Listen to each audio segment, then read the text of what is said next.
This workflow is absolutely amazing.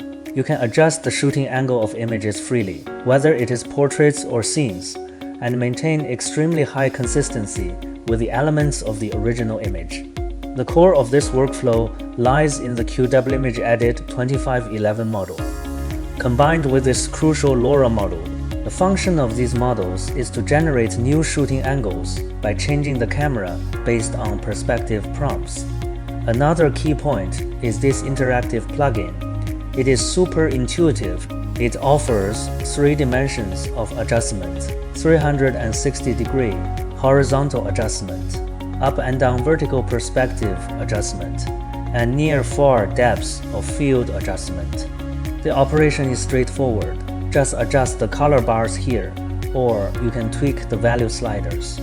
These adjustments will be automatically converted into corresponding prompts and sent to the large model, eliminating the hassle of writing prompts manually, and the results are impressive too.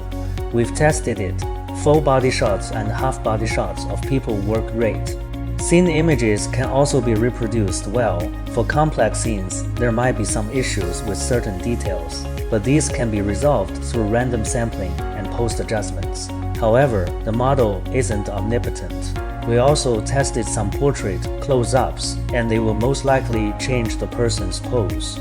My guess is that this type of material isn't covered in the model's training dataset.